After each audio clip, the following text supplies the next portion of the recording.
Good morning.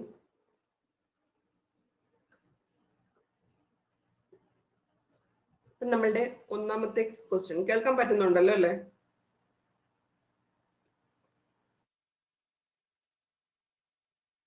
കേൾക്കാമോ? Hello hello.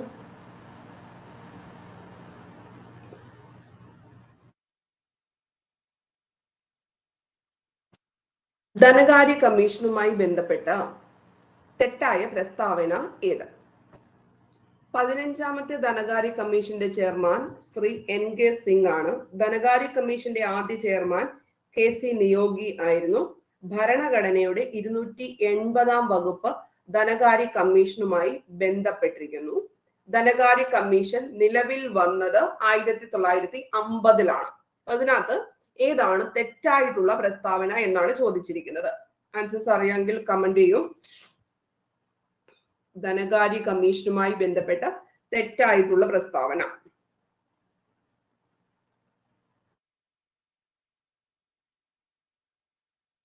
അറിയാമോ? Okay. ഇപ്പം ധനകാര്യ കമ്മീഷന്റെ ആദ്യ ചെയർമാൻ എന്ന് പറയുന്നത് ആരാണ്? KC നിയോഗി ആണ്. ധനകാര്യ കമ്മീഷന്റെ ആദ്യ ചെയർമാൻ എന്ന് പറഞ്ഞത് KC നിയോഗിയാണ്. ഇവരുടെ ആസ്ഥാനം എന്ന് പറഞ്ഞിരിക്കുന്നത് ജവഹർ വ്യാപാർ ഭവനാണ്. ടോൾസ്റ്റോയ് മാർഗ്, ന്യൂഡൽഹിയിലെ ടോൾസ്റ്റോയ് മാർഗ് അല്ലെങ്കിൽ ജവഹർ വ്യാപാർ ഭവൻ എന്നാണ് ധനകാര്യ കമ്മീഷന്റെ ആസ്ഥാനത്തിന് പറയുന്ന പേര്. എന്താണ്? ജവഹർ വ്യാപാർ ഭവൻ എന്നാണ് ഇതിന് പറയുന്ന പേര്. അല്ലെങ്കിൽ ടോൾസ്റ്റോയ് മാർഗിലുള്ള, ന്യൂഡൽഹിയിലെ ടോൾസ്റ്റോയ് മാർഗിലുള്ള ജവഹർ വ്യാപാർ ഭവൻ ആണ് ഇതിന്റെ ആസ്ഥാനം എന്ന് പറയുന്നത്.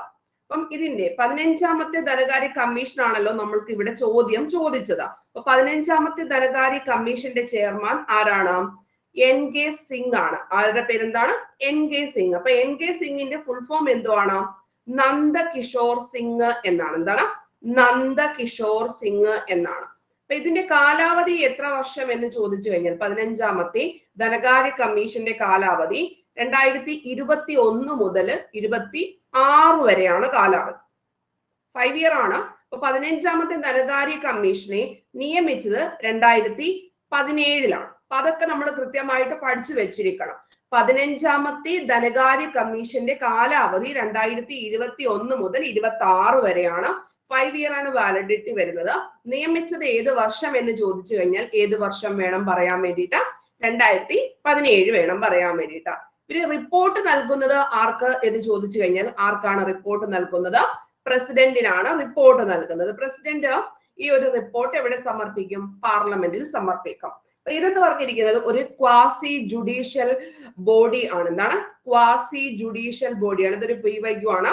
അതായത് കേന്ദ്ര ധനകാര്യ കമ്മീഷൻ എന്ന് പറഞ്ഞിരിക്കുന്നത് ഏത് തരത്തിലുള്ള ബോഡി എന്ന് ചോദിച്ചു കഴിഞ്ഞാൽ ഏത് വേണം പറയാൻ വേണ്ടിയിട്ട്?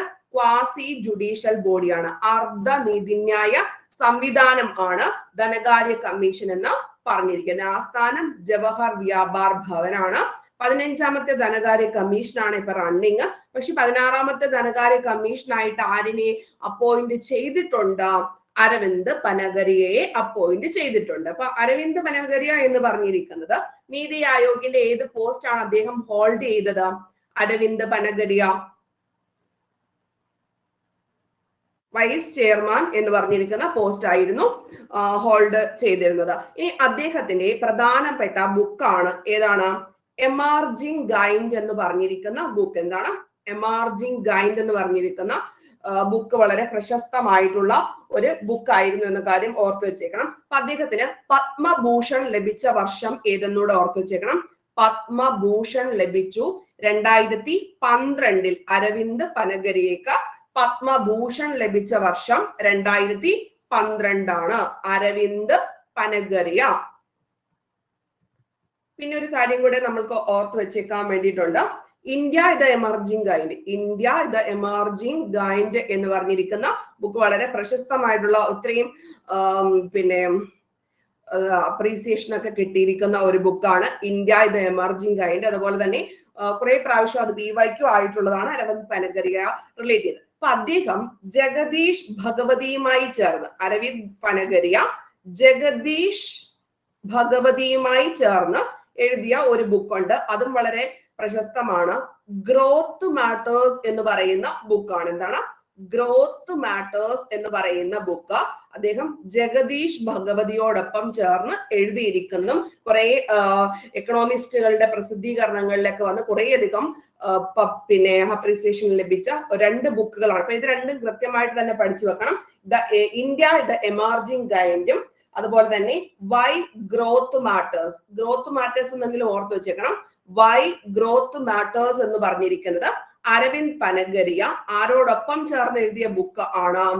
ജഗദീഷ് ഭഗവതിയുമായിട്ട്. അപ്പൊ ഇന്ത്യ ദ എമർജിംഗ് കൈൻഡ് എന്ന് പറഞ്ഞിരിക്കുന്നത് അരവിന്ദ് പനഗരിയയുമായി ബന്ധപ്പെട്ടാണ്. അദ്ദേഹം ഫിനാൻസ് കമ്മീഷന്റെ 8ാമത്തെ ചെയർ ആയിട്ടാണ് അപ്പോയിന്റ് ആയിരിക്കുന്നത്. 16ാമത്തതാണ്. ഇപ്പൊ റണ്ണിങ് ധനകാര്യ കമ്മീഷൻ NK സിംഗ്.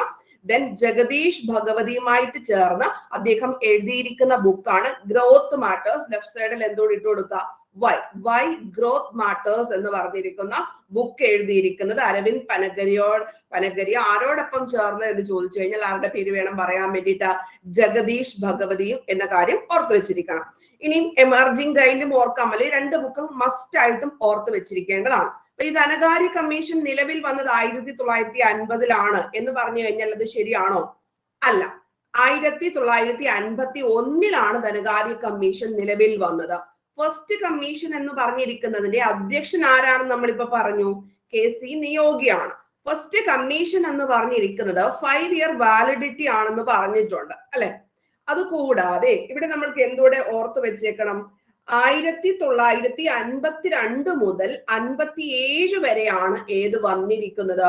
ഫസ്റ്റ് കമ്മീഷന്റെ ആ ഒരു കാലഘട്ടം എന്ന് പറഞ്ഞിരിക്കുന്നത്. 52 മുതൽ 57 വരെ ഫസ്റ്റ് കമ്മീഷനെ അപ്പോയിന്റ് ചെയ്തത് 51 ഓക്കെ. ഇപ്പൊ 15ാം ധനകാര്യ കമ്മീഷൻ 2021 മുതൽ 26 വരെ വാലിഡിറ്റി നമ്മൾ പറഞ്ഞു.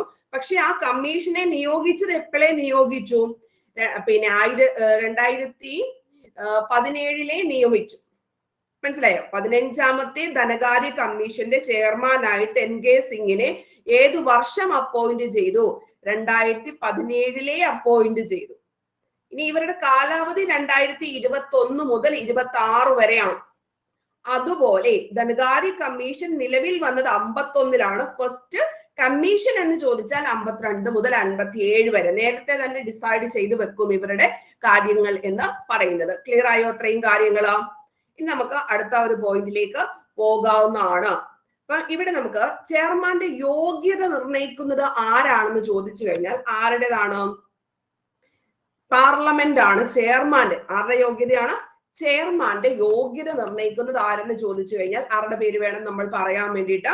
പാർലമെന്റ് ആണ്. അപ്പൊ പാർലമെന്റ് ഈ യോഗ്യത നിശ്ചയിച്ചിരിക്കുന്നത് എന്താണെന്ന് ചോദിച്ചു കഴിഞ്ഞാൽ എക്സ്പേർട്ട് ഇൻ പബ്ലിക് അഫേഴ്സ്, അതായത് പൊതുജനങ്ങളുമായിട്ട് ഇടപഴകി നല്ല പരിചയമുള്ള വ്യക്തിയെയാണ് ധനകാര്യ കമ്മീഷന്റെ ചെയർമാന്റെ യോഗ്യതയായിട്ട് പാർലമെന്റ് നിശ്ചയിച്ചിരിക്കുന്നത്. മനസ്സിലായോ? അതായത് ധനകാര്യ കമ്മീഷന്റെ ചെയർമാന്റെ യോഗ്യത എന്ന് പറഞ്ഞിരിക്കുന്നത് പാർലമെന്റ് നിശ്ചയിച്ചിരിക്കുന്നത് എക്സ്പേർട്ട് ഇൻ പബ്ലിക് അഫേഴ്സ്, അതായത് പൊതുജനങ്ങളുടെ ഇടയിലുള്ള ആ ഒരു പരിചയം, അതാണ് ഉദ്ദേശിക്കുന്നത് ധനകാര്യ കമ്മീഷന്റെ ചെയർമാനുമായി ബന്ധപ്പെട്ട് പറയുന്നത്. ഇനി ഇവര് കാലാവധി പൂർത്തിയാക്കിയ ശേഷം വീണ്ടും നിയമിക്കാൻ സാധിക്കുമോ എന്ന് ചോദിച്ചു കഴിഞ്ഞാൽ എന്ത് പറയണം? യെസ് എന്ന് പറയണം. പക്ഷെ നമ്മൾ ഇന്നലെ കേരള PSC റിലേറ്റ് ചെയ്ത് പഠിച്ച സമയത്ത് അവിടെ പറ്റത്തില്ല എന്നിട്ടാണ് പറഞ്ഞത്. അതുപോലെ തന്നെ ജഡ്ജിമാരുടെ കാര്യങ്ങളിൽ നമ്മൾ പറഞ്ഞ സമയത്ത് എന്ത് പറഞ്ഞിട്ടുണ്ടായിരുന്നു? അത് പ്രസിഡന്റിനാണ് അവരുടെ അന്തിമമായിട്ടുള്ള കാര്യങ്ങൾ തീരുമാനിക്കുന്നത്. പക്ഷേ ഇവിടെ കാലാവധി പൂർത്തിയാക്കിയ ശേഷം വീണ്ടും നിയമിക്കാൻ സാധിക്കുമോ എന്ന് ചോദിച്ചു കഴിഞ്ഞാൽ യെസ് എന്ന് വേണം പറയാൻ വേണ്ടിയിട്ട്. ഇനി അതുകൂടാതെ ഇവിടെ നമ്മൾക്ക് ടോട്ടൽ ഉള്ള മെമ്പേഴ്സ് എന്ന് പറഞ്ഞിരിക്കുന്നത് 1+4 ആണെന്ന കാര്യം ഓർത്തു വെച്ചേക്കാം. എത്ര പേരാണ്? ചെയർമാനെ കൂടാതെ 4 അംഗങ്ങൾ ഉണ്ട്. ചെയർമാൻ ഉൾപ്പെടെ എത്ര പേരുണ്ട്? 5 അംഗങ്ങൾ ആണ് ധനകാര്യ കമ്മീഷനകത്ത് ടോട്ടലി വരുന്നത്. അപ്പൊ കേന്ദ്ര ധനകാര്യത്തിലാണ് ഇത് പറയുന്നത് കേട്ടോ. കേന്ദ്ര ധനകാര്യ കമ്മീഷനില് 1+4 ആണ്. ചെയർമാന്റെ യോഗ്യതയാണ് നിശ്ചയിക്കാനുള്ള അധികാരം പറഞ്ഞിരിക്കുന്നത് പാർലമെന്റിനാണ്. പാർലമെന്റ് അത് എങ്ങനായിട്ടാണ് നിശ്ചയിച്ചിരിക്കുന്നത്? എക്സ്പേർട്ട് ഇൻ പബ്ലിക് അഫയേഴ്സ് എന്നിട്ടുള്ള രീതിയിലാണ് നിശ്ചയിച്ചിരിക്കുന്നത്. ഇനി അംഗങ്ങളുടെ യോഗ്യത എന്ന് പറഞ്ഞു കഴിഞ്ഞാൽ ഒന്നുകിൽ ഹൈക്കോടതി, അതായത് 4 മെമ്പേഴ്സ് ഉണ്ടല്ലോ, അതായത് ചെയർമാനെ കൂടാതെ എത്ര മെമ്പേഴ്സ് ഉണ്ട്? 4 മെമ്പേഴ്സ് ഉണ്ട്. ആ 4 മെമ്പേഴ്സിനകത്ത് ഒരാൾ എന്തായിരിക്കണം? ഹൈക്കോടതി ജഡ്ജായിട്ട് ഉള്ള വ്യക്തിയോ അല്ലെങ്കിൽ ഹൈക്കോടതി ജഡ്ജ് ആവാൻ യോഗ്യതയുള്ള വ്യക്തിയോ ആയിരിക്കണം. ഹൈക്കോടതി ജഡ്ജ് ആവാൻ യോഗ്യതയുള്ള വ്യക്തിയോ ആയിരിക്കണം. നമ്മൾ ഇന്നലെ ഹൈക്കോടതി ജഡ്ജിന്റെ കാര്യം പറഞ്ഞായിരുന്നല്ലോ. എന്തൊക്കെയാണ് ഹൈക്കോടതി ജഡ്ജ് റിലേറ്റ് ചെയ്ത് നമ്മൾ പറഞ്ഞിരിക്കുന്ന പോയിന്റുകൾ എന്ന് പറഞ്ഞിരിക്കുന്നത്? ഹൈക്കോടതി ജഡ്ജ് ആവാൻ വേണ്ടിയിട്ട്,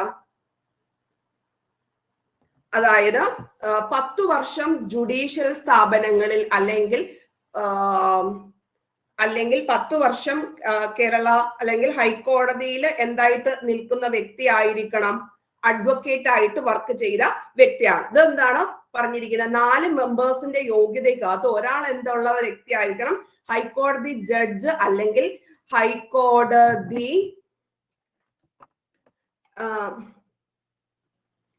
എന്തായിരിക്കണം? അല്ലെങ്കിൽ ഹൈക്കോടതി ജഡ്ജ് ആവാനുള്ള യോഗ്യതയുള്ള വ്യക്തി ആയിരിക്കണം. അടുത്ത പോയിന്റ് എന്ന് പറഞ്ഞിരിക്കുന്നത് എന്താണ്? ധനകാര്യ വിഷയങ്ങളില്, ഗവൺമെന്റുമായി ബന്ധപ്പെട്ട ധനകാര്യ വിഷയങ്ങളിലും പ്രത്യേക അറിവുള്ള വ്യക്തി ആയിരിക്കണം. അതായത് ഫിനാൻസ് റിലേറ്റ് ചെയ്തിട്ടുള്ള മാറ്റേഴ്സില് എക്സ്പേർട്ട് ആയിരിക്കണം. ഫിനാൻസ് മാറ്റേഴ്സിൽ, അതായത് ഒരു വ്യക്തി. വേറെ ഒരു വ്യക്തി എന്ന് പറഞ്ഞിരിക്കുന്നത് പൊതുഭരണ വിഷയങ്ങളിൽ, അതായത് അഡ്മിനിസ്ട്രേഷൻ എന്ന് പറയുന്ന ടാസ്കും എക്കണോമിക്സും അറിയണം. Administration plus economics.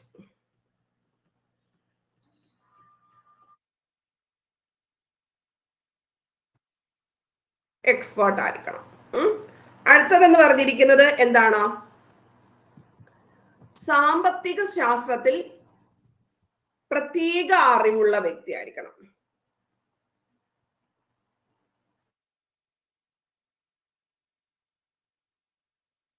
ഓക്കെ, അപ്പൊ ഈ പറയുന്ന എത്ര കാര്യങ്ങളാണ് നമുക്കിവിടെ വരുന്നത്? 4 കാര്യങ്ങൾ. അതായത് 1+4 എന്ന് പറഞ്ഞതാണ് ഇതിന്റെ സ്ട്രക്ചർ എന്ന് പറഞ്ഞിരിക്കുന്നത്. അതിനകത്ത് ഫസ്റ്റ് ആളുടെ കാര്യം നമ്മൾ പറഞ്ഞിട്ടുണ്ട്. എന്താണ്? പാർലമെന്റ് നിയമിച്ചിരിക്കുന്നത് എക്സ്പേർട്ട് ഇൻ പബ്ലിക് അഫയേഴ്സ് ആണ്. പൊതുജനങ്ങളുടെ കാര്യങ്ങളിൽ താല്പര്യമുള്ള ഒരു എക്സ്പേർട്ട് ആയിരിക്കും. ആ വിഷയങ്ങൾ കൈകാര്യം ചെയ്തിട്ടുള്ള വ്യക്തി ആയിരിക്കണം ധനകാര്യ കമ്മീഷന്റെ ചെയർമാൻ എന്ന് പറയുന്നത്. ഇനി ഇതിനകത്ത് 4 മെമ്പേഴ്സ് ഉണ്ട്. 4 മെമ്പേഴ്സിനകത്ത് ഒരു വ്യക്തി ആരായിരിക്കണം? ഹൈക്കോടതി ജഡ്ജിയോ അല്ല എങ്കിൽ ഹൈക്കോടതി ജഡ്ജ് യോഗ്യതയുള്ള വ്യക്തിയോ ആയിരിക്കണം. രണ്ടാമത്തെ പോയിന്റ് ആണ് ഫിനാൻസ് ആയിട്ടുള്ള കാര്യങ്ങൾ, ഗവൺമെന്റിന്റെ സാമ്പത്തിക കാര്യങ്ങളിലും ഒക്കെ വളരെ എക്സ്പേർട്ട് ആയിട്ടുള്ള വ്യക്തി ആയിരിക്കണം. അതായത് സാമ്പത്തിക കാര്യങ്ങളിലും ഗവൺമെന്റിന്റെ സാമ്പത്തിക ഇടപാടുകളിലുമൊക്കെ ആ ടേംസുമായിട്ടൊക്കെ വളരെ വ്യക്തമായിട്ട് അറിയാവുന്ന വ്യക്തി ആയിരിക്കണം ഏതെന്ന് പറഞ്ഞിരിക്കുന്നത്? രണ്ടാമത്തെ വ്യക്തി എന്ന് പറഞ്ഞിരിക്കുന്നത്. മൂന്നാമത്തെ എന്ന് പറഞ്ഞിരിക്കുന്നത് ഭരണപരമായിട്ടുള്ള കാര്യങ്ങളിലും സാമ്പത്തിക വിഷയങ്ങളിലുമുള്ള എക്സ്പേർട്ട് ആയിരിക്കണം. മറ്റേത് സാമ്പത്തിക വിഷയങ്ങളിൽ വളരെ പ്രഗത്ഭനായിട്ടുള്ള ഒരു വ്യക്തി അല്ലെങ്കിൽ ആ വിഷയങ്ങളെ പറ്റിയിട്ട് വളരെ പ്രഗത്ഭനായിട്ടുള്ള ഒരു വ്യക്തി ആയിരിക്കണം. ഏത് റിലേറ്റ് ചെയ്ത് പറയുന്നത്? 4 മെമ്പേഴ്സ്. അപ്പം കൃത്യമായിട്ടൊന്ന് കറക്റ്റ് ആയിട്ട് ഓർത്ത് വെക്കാൻ പറ്റുമോ നോക്കിക്കേ. ഏതൊക്കെ ആണ്? ഒരു വ്യക്തി എന്ന് പറഞ്ഞിരിക്കുന്നത് ഹൈക്കോടതി റിലേറ്റ് ചെയ്തിട്ടുള്ള ജഡ്ജ് ഓർ ജഡ്ജ് ആവാൻ യോഗ്യത ആയിരിക്കണം. ഒരു വ്യക്തി എക്കണോമിസ്റ്റ് ആയിരിക്കണം. ഒരു വ്യക്തി ഗവൺമെന്റിന്റെ സാമ്പത്തിക കാര്യങ്ങളുമായി ബന്ധപ്പെട്ട അതിനകത്ത് എക്സ്പേർട്ട് ആയിരിക്കണം. മറ്റൊരു വ്യക്തി എന്ന് പറഞ്ഞിരിക്കുന്നത് എന്താണ്? ഭരണകാര്യങ്ങളിലും അതുപോലെ തന്നെ എക്കണോമിക്സിനകത്തും ഇമ്പോർട്ടൻസ് ആയിരിക്കണം. കാര്യം എന്താണ്? ധനകാര്യ കമ്മീഷൻ ആയതുകൊണ്ടാണ് ബാക്കി 3 ഏത് റിലേറ്റ് ചെയ്ത് പറയുന്നത്? എക്കണോമിക്സ് റിലേറ്റ് ചെയ്ത് പറയുന്നത്. ക്ലിയർ ആയെന്ന് വിചാരിക്കുന്നു. ഓക്കെ, ഇനി നമുക്ക്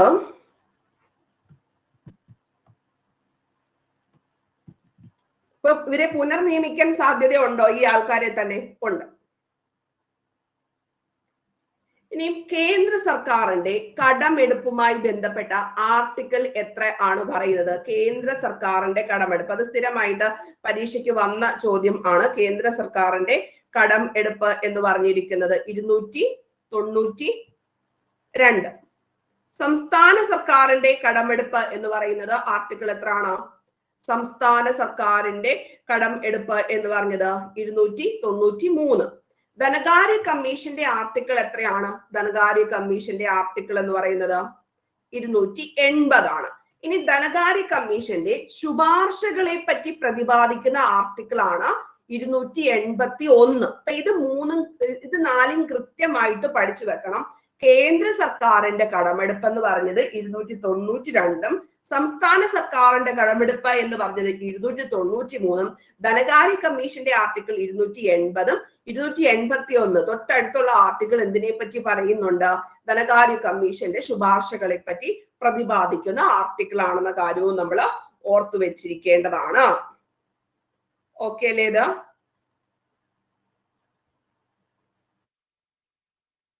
ഓക്കെ, അപ്പുറത്ത് താഴോട്ടൊന്നും ഇല്ലല്ലോ, കണ്ടന്റ് താഴോട്ടൊന്നും ഇല്ലല്ലോ അല്ലെ? ഇത്രയല്ലോ.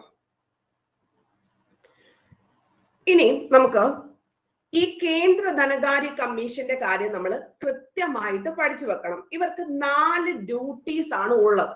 എത്ര ഡ്യൂട്ടീസ് ആണ്? 4 ഡ്യൂട്ടീസ്. കേന്ദ്ര ധനകാര്യ കമ്മീഷൻ രാഷ്ട്രപതിക്ക് നൽകുന്ന വിഷയങ്ങൾ എന്തൊക്കെയാണെന്ന് ചോദിച്ചു കഴിഞ്ഞാല്, അതായത് സെന്ററും സ്റ്റേറ്റും തമ്മിലുള്ള നികുതി വിതരണം. എന്താണ്? നികുതികൾ സെന്ററും സ്റ്റേറ്റും തമ്മിലുള്ള ആ ഒരു നികുതി വിതരണം, ടാക്സ് എങ്ങനെയാണ് ഡിസ്ട്രിബ്യൂട്ട് ചെയ്യുന്നത് സെന്ററും സ്റ്റേറ്റും, അത് ആർക്ക് ഉപദേശം നൽകുന്നു? രാഷ്ട്രപതിക്ക് ഉപദേശം നൽകുന്നുണ്ട്. That's very important. അത് രണ്ടാമത്തെ പോയിന്റ്, ഇത് പരീക്ഷയ്ക്ക് വന്നതാണ്. എന്താണെന്ന് ചോദിച്ചു കഴിഞ്ഞാൽ, സംസ്ഥാനങ്ങൾക്ക് കേന്ദ്രം നൽകുന്ന ഗ്രാന്റിനെ പറ്റിയിട്ടും ആര് രാഷ്ട്രപതിക്ക് നിർദ്ദേശം നൽകുന്നുണ്ട്? ധനകാര്യ കമ്മീഷൻ. അപ്പൊ നമ്മൾക്ക് ചോദ്യം വരാവുന്നത് എന്താണ്? ധനകാര്യ കമ്മീഷൻ രാഷ്ട്രപതിക്ക് നൽകുന്ന നിർദ്ദേശങ്ങളിൽ ഉൾപ്പെടുന്നവ ഏത്, ഉൾപ്പെടാത്തവ ഏത് എന്നൊക്കെ പറഞ്ഞൊരു ചോദ്യം വരാം. അതിനകത്ത് ഒന്നാമത്തെ പോയിന്റ് കേന്ദ്രവും സംസ്ഥാനവും തമ്മിലുള്ള നികുതി വിതരണം, ഒന്നാമത്തെ പോയിന്റ് കിട്ടിയല്ലോ. രണ്ടാമത്തെ എന്താണ്? സംസ്ഥാനങ്ങൾക്ക് കേന്ദ്രം നൽകുന്ന ഗ്രാന്റ്. മൂന്നാമത്തെ പോയിന്റ് എന്ന് പറഞ്ഞിരിക്കുന്നത്, അതായത് കുറച്ച് കാര്യങ്ങൾ ആർക്ക് ഉപദേശം നൽകും ധനകാര്യ വിഷയങ്ങളില്? പ്രസിഡന്റ് നൽകുന്ന വിഷയങ്ങൾ, കുറച്ച് കാര്യങ്ങൾ പ്രസിഡന്റ്, അതായത് സുപ്രീം കോടതിയോടൊക്കെ ഉപദേശം ചോദിക്കുന്നത് പോലെ ധനകാര്യ വിഷയങ്ങളിൽ പ്രസിഡന്റ് ധനകാര്യ കമ്മീഷനോട് ഉപദേശം ചോദിക്കും. അപ്പൊ അത് പ്രാവർത്തികമാക്കുന്നതിന് ഇന്ന ആക്ഷൻസ് എടുത്തു കഴിഞ്ഞാൽ അവർ സജഷൻസ് ആയിട്ട് ആര് കൊടുക്കും? ഈ ധനകാര്യ കമ്മീഷൻ പ്രസിഡന്റ് നൽകുന്ന വിഷയങ്ങൾ പ്രാവർത്തികമാക്കാനുള്ള നിർദ്ദേശങ്ങൾ കൊടുക്കും. മനസ്സിലായോ? അതായത് ധനകാര്യ കമ്മീഷനോട് ധനകാര്യപരമായിട്ടുള്ള കാര്യങ്ങളിൽ ആര് ചോദ്യം ചോദിക്കും? പ്രസിഡന്റ് ചോദ്യം ചോദിക്കും. അപ്പൊ അങ്ങനെ ചോദിക്കുമ്പോൾ അത് ഇങ്ങനെയൊക്കെ ചെയ്തു കഴിഞ്ഞാൽ നന്നായിരിക്കുമെന്ന് പ്രസിഡന്റിന് തിരിച്ച് നിർദ്ദേശങ്ങൾ ആര് നൽകുന്നുണ്ട്? ഈ പറയുന്ന ധനകാര്യ കമ്മീഷൻ. അപ്പൊ ധനകാര്യ വിഷയങ്ങളിൽ പ്രസിഡന്റ് നൽകുന്ന വിഷയങ്ങൾ പ്രാവർത്തികമാക്കുന്നതിനുള്ള നിർദ്ദേശങ്ങൾ ആര് കൊടുക്കുന്നുണ്ട്? നമ്മളുടെ ധനകാര്യ കമ്മീഷൻ കൊടുക്കുന്നുണ്ട്. ഇനി അടുത്ത പോയിന്റ് എന്ന് പറഞ്ഞിരിക്കുന്നത് വളരെ വളരെ ഇമ്പോർട്ടന്റ് ആണ്. അതായത് നമ്മളുടെ സംസ്ഥാന ധനകാര്യ കമ്മീഷൻ എന്ന് പറഞ്ഞിരിക്കുന്നത് പിന്നെ നമ്മുടെ ഈ 73 74 ഭരണഘടനാ ഭേദഗതി പ്രകാരമാണല്ലോ വന്നിരിക്കുന്നത് സംസ്ഥാന ധനകാര്യ കമ്മീഷൻ. അതുവരെ എന്തില്ലായിരുന്നു? സംസ്ഥാനത്തിന്റെ എല്ലാ കാര്യങ്ങളും ചെയ്തുകൊണ്ടിരുന്നത് ആരായിരുന്നു? കേന്ദ്ര ധനകാര്യ കമ്മീഷനാണ് ഉണ്ടായിരുന്നത്. ഓക്കെ, അപ്പൊ ഈ സംസ്ഥാന ധനകാര്യ കമ്മീഷനുമായി ബന്ധപ്പെട്ട് സംസ്ഥാന കൺസോളിഡേറ്റഡ് ഫണ്ട്, ഇപ്പൊ ഇന്നലെ നമ്മൾ കണ്ടു, സംസ്ഥാന കൺസോളിഡേറ്റഡ് ഫണ്ട് എന്ന് പറയുന്നത് ആർക്ക് ഇത് സാലറി കൊടുക്കുന്നുണ്ട്? സംസ്ഥാന കൺസോളിഡേറ്റഡ് ഫണ്ട് എന്ന് പറഞ്ഞിരിക്കുന്നത് ഹൈക്കോടതി ജഡ്ജിന് സാലറി കൊടുക്കുന്നത് കൺസോളിഡേറ്റഡ് ഫണ്ട് ഓഫ് സ്റ്റേറ്റ് എന്ന് പറഞ്ഞിട്ടുണ്ട് അല്ലെ?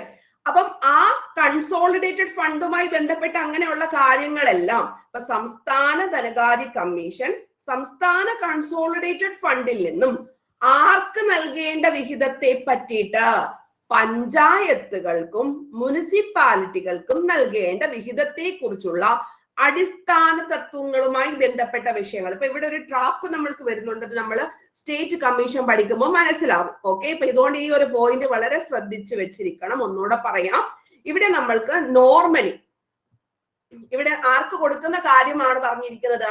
പഞ്ചായത്തിനും മുനിസിപ്പാലിറ്റിക്കും നൽകേണ്ട വിഹിതത്തെ ഏതിൽ നിന്ന്? ഈ പറയുന്ന കൺസോളിഡേറ്റഡ് ഫണ്ടിൽ നിന്നും. ഏത് ഫണ്ടിൽ നിന്നാണ്? കൺസോളിഡേറ്റഡ് ഫണ്ടിൽ നിന്ന് ലോക്കൽ സെൽഫ് ഗവൺമെന്റിലേക്ക് കൊടുക്കേണ്ട കാര്യങ്ങളുമായി ബന്ധപ്പെട്ട വിഹിതത്തെ പറ്റി ചർച്ച ചെയ്യാൻ ആർക്ക് അധികാരമുണ്ട്? കേന്ദ്ര ധനകാര്യ കമ്മീഷൻ അധികാരമുണ്ട് എന്നാണ് ഈ പറഞ്ഞതിന്റെ ചുരുക്കം. മനസ്സിലായോ? നോർമലി ഈ പഞ്ചായത്തിന്റെയും മുനിസിപ്പാലിറ്റിയും കണക്കുകളൊക്കെ പരിശോധിക്കുന്നത് ആരാണ്? സംസ്ഥാന ധനകാര്യ കമ്മീഷൻ ആണ്. അതുകൊണ്ടാണ് ചാടി കയറി ഇതിവിടെ കൺസോളിഡേറ്റഡ് ഫണ്ടിൽ നിന്നും ഇവർക്ക് കൊടുക്കേണ്ട LSDക്ക് കൊടുക്കേണ്ട പൈസകളുമായി ബന്ധപ്പെട്ട അടിസ്ഥാന തത്വങ്ങൾ ആര് ഓഡിറ്റ് ചെയ്യുന്നുണ്ട്, അല്ലെങ്കിൽ ആരുടെ റെക്കമെൻഡേഷൻ വരുന്നുണ്ട്? നാഷണൽ ഫിനാൻസ് കമ്മീഷനുമായി ബന്ധപ്പെട്ട് വരുന്നുണ്ട്. ക്ലിയർ? ഒന്നുകൂടെ പറയാം, ഈ 4 പോയിന്റും ബൈഹാർട്ട് ആക്കി വെച്ചിരിക്കണം. ടാക്സ്, കേന്ദ്രവും സംസ്ഥാനവും തമ്മിലുള്ള നികുതി വിതരണം ഏതിനകത്ത് പറയുന്നുണ്ട്? ധനകാര്യ കമ്മീഷന്റെ ഒരു രാഷ്ട്രപതിക്ക് കൊടുക്കുന്ന നിർദ്ദേശങ്ങൾക്കകത്ത് വരുന്നുണ്ട്. രണ്ടാമത്തത് കേന്ദ്രത്തിൽ നിന്ന് സംസ്ഥാനത്തിന് കൊടുക്കുന്ന ഗ്രാന്റ്. മൂന്നാമത്തെ പോയിന്റ് എന്ന് പറഞ്ഞു കഴിഞ്ഞാൽ പ്രസിഡന്റ് ധനകാര്യം ഫിനാൻസ് റിലേറ്റ് ചെയ്ത് എന്തെങ്കിലും ഉപദേശങ്ങളൊക്കെ ചോദിക്കുകയാണെങ്കിൽ അതുമായി ബന്ധപ്പെട്ട ആക്ഷൻസ് അടങ്ങിയിരിക്കുന്ന നിർദ്ദേശങ്ങൾ ആര് കൊടുക്കുന്നുണ്ട്? ധനകാര്യ കമ്മീഷൻ കൊടുക്കുന്നുണ്ട്. ഇനി ഇത് കൂടാതെ ലോക്കൽ സെൽഫ് ഗവൺമെന്റിലേക്ക് കൊടുക്കുന്ന ഏത് ഫണ്ടിൽ നിന്ന് നമ്മൾ പഠിക്കണം?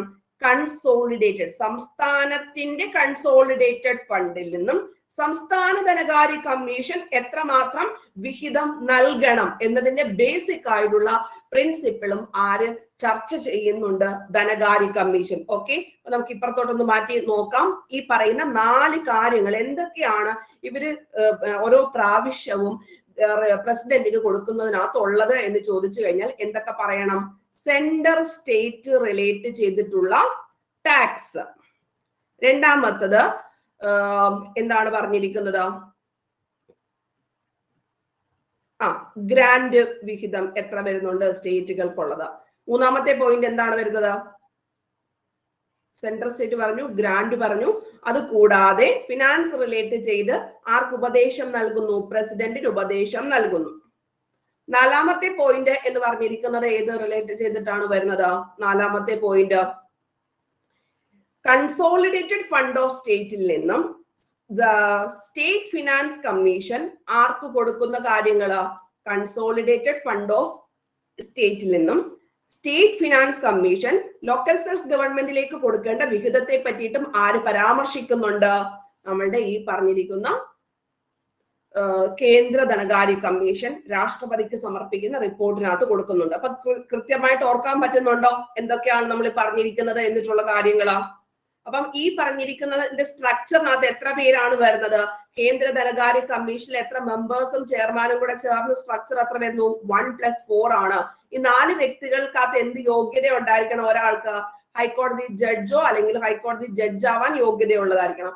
ഒരാൾ നല്ല എക്സ്പേർട്ട് ഇൻ എക്കണോമിക്സ് ആയിരിക്കണം. ഒരാൾ ഫിനാൻസ് കാര്യങ്ങളും ഗവൺമെന്റിന്റെ ഫിനാൻസ് കാര്യങ്ങളിലും എക്സ്പേർട്ട് ആയിരിക്കണം. ഒരാൾ അഡ്മിനിസ്ട്രേറ്റീവ് രംഗത്തും എക്കണോമിക്സിലും ഒരുപോലെ എക്സ്പെർട്ട് ആയിട്ടുള്ള വ്യക്തിയായിരിക്കണം. അതാണ് ഈ 4 പേരുടെയും യോഗ്യത. ഈ ചെയർമാന്റെ യോഗ്യത നിർണ്ണയിക്കാനുള്ള അധികാരം ആരിൽ നിക്ഷിപ്തമായിരിക്കുന്നു? പാർലമെന്റിൽ നിക്ഷിപ്തമായിരിക്കുന്നു. പാർലമെന്റ് എന്താണ് പറഞ്ഞിരിക്കുന്നത്? എക്സ്പേർട്ട് ഇൻ പബ്ലിക് അഫയേഴ്സ് ആണ് പറഞ്ഞിരിക്കുന്നത്. അപ്പൊ കേന്ദ്ര സർക്കാരിന്റെ കടമെടുപ്പ് 292, സംസ്ഥാന സർക്കാരിന്റെ ആണെങ്കിൽ 293, ധനകാര്യ കമ്മീഷന്റെ ആർട്ടിക്കിൾ 280 അവരുടെ ശുപാർശകളെ പറ്റിയിട്ട് പ്രതിപാദിക്കുന്നതും 281 പറയുന്നത്. അപ്പൊ അത്രയും കാര്യങ്ങൾ മനസ്സിലായോ? നന്നായിട്ടാ. അപ്പൊ ഇനി നമുക്ക് എവിടോട്ടേക്ക് വരാം? നമ്മുടെ സംസ്ഥാന ധനകാര്യ കമ്മീഷനിലേക്ക് വരാം. സംസ്ഥാന ധനകാര്യ കമ്മീഷൻ ഇപ്പൊ കറന്റ്ലി എത്രാമത്തേതെന്ന് ചോദിച്ചാൽ എത്രാമത്തേത് വേണം നമ്മൾ പഠിക്കാൻ വേണ്ടിയിട്ട്? 7ാമത്തെ സ്റ്റേറ്റ് ഫിനാൻസ് കമ്മീഷനാണ് പറഞ്ഞു വെച്ചിരിക്കുന്നത്. എത്രാമത്തെയാണ്? 7ാമത്തതാണ്. അപ്പൊ മറ്റേടത്ത് എത്രയാണ്? അരവിന്ദ് പനഗറിയ വരുന്നത് 16ാമത്തതാണ്. ഇവിടെ കേരളത്തിൽ എത്രയായി? 7. ബിക്കോസ് ഏത് വർഷമാണ് ഇത് രൂപീകരിച്ചത്? കേരളത്തില് ഏത് വർഷമാണ് രൂപീകരിച്ചത് എന്ന് ചോദിച്ചു കഴിഞ്ഞാൽ ഏത് വർഷം വേണം പറയാൻ വേണ്ടിയിട്ട്? 94ലാണ്. അപ്പൊ ഏത് വർഷമാണ് 73 and 74 എന്നൊക്കെ പറഞ്ഞിട്ടുള്ള കാര്യങ്ങൾ വന്നിരിക്കുന്നത് എന്നിട്ടുള്ളത് നമുക്ക് നോക്കാം. ഇപ്പോഴത്തേത് ആളുടെ പേര് KN ഹരിലാൽ എന്നിട്ടാണ്. പഠിച്ചു വെക്കണം. KN ഹരിലാൽ ആണ് കേരളത്തിലെ സ്റ്റേറ്റ് ഫിനാൻസ് കമ്മീഷൻ എത്രാമത്തതാണ്? 7ാമത്തതാണെന്ന് പഠിച്ചു വെക്കണം. ഇനി ഇതിനകത്ത് നമ്മൾ മെമ്പേഴ്സ് കൂടെ പഠിച്ചു വെക്കേണ്ടതാണ്. ഇത് 1+2 എന്നിട്ടുള്ള രീതിയിലാണ് ഇവിടുത്തെ മെമ്പേഴ്സ് വരുന്നത്. അതായത് ചെയർമാനും ഇതൂടെ ചേർന്ന് ടോട്ടൽ എത്രയേ വരുന്നുള്ളൂ?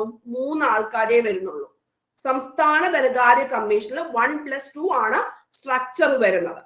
ഇനി ഇവിടെ നമുക്ക് മെമ്പേഴ്സ് ആയിട്ടുള്ള വ്യക്തികളെ കൂടെ പഠിച്ചു വെക്കണം. BSc ഇപ്പൊ ലേറ്റസ്റ്റ് ആയിട്ടുള്ള ചോദ്യങ്ങളൊക്കെ വരുമ്പോൾ ആ ഒരു രീതിയിലാണ് ചോദിക്കുന്നത്. സോ നമ്മൾ ജസ്റ്റ് ഒന്ന് പഠിച്ചു വെക്കണം. ഇത് ഫിനാൻസ് ഡിപ്പാർട്ട്മെന്റിൽ നിന്ന് ഒരു അഡീഷണൽ ചീഫ് സെക്രട്ടറിയും തദ്ദേശ സ്വയംഭരണ സ്ഥാപനങ്ങളിൽ നിന്ന് ഒരു പ്രിൻസിപ്പൽ സെക്രട്ടറിയുമാണ് വരുന്നത്. ഓക്കെ, രണ്ടുപേരും IAS ആണ് വരുന്നത്. മനസ്സിലാവുന്നുണ്ടോ? അതായത് ഫിനാൻസിൽ നിന്നും, അതായത് ധനകാര്യമാണ്, ധനകാര്യ കമ്മീഷനിൽ നിന്നുള്ളതും പിന്നെ ഇവരുടെ കാര്യങ്ങളൊക്കെ ആർക്ക് വേണ്ടിയിട്ടാണ്? ലോക്കൽ സെൽഫ് ഗവൺമെന്റിലേക്കുമാണ് വരുന്നത്. സോ അവിടുന്ന് രണ്ടുപേരും പ്രതിനിധികളായിട്ട് ഇവിടെ വരുന്നുണ്ട്, ഇവിടെ ഉണ്ട്. മനസ്സിലായോ? ഇപ്പൊ ലോക്കൽ സെൽഫ് ഗവൺമെന്റിലെയും ധനകാര്യ കമ്മീഷൻ, ധനകാര്യ വകുപ്പുമായി ബന്ധപ്പെട്ട ചീഫ് സെക്രട്ടറി, അഡീഷണൽ ചീഫ് സെക്രട്ടറിയും principal chief secretary of local self ഗവൺമെന്റുമാണ് ഇവിടെ വന്നിരിക്കുന്നത്. ഇവിടെ ഇപ്പോഴും കറന്റ് റണ്ണിങ് ആയിട്ടുള്ളത് ആരെന്ന് ചോദിച്ചു കഴിഞ്ഞാൽ ആരുടെ പേര് വേണം പറയാൻ വേണ്ടിയിട്ട്? A. ജയതിലക് ആണ്. എന്താണ്? ജയതിലക്. ജയതിലക്. അടുത്ത എന്താണ്? ഷാർമിള മേരി ജോസഫ് ആണ്. എന്താണ്? Sharmila Mary Joseph.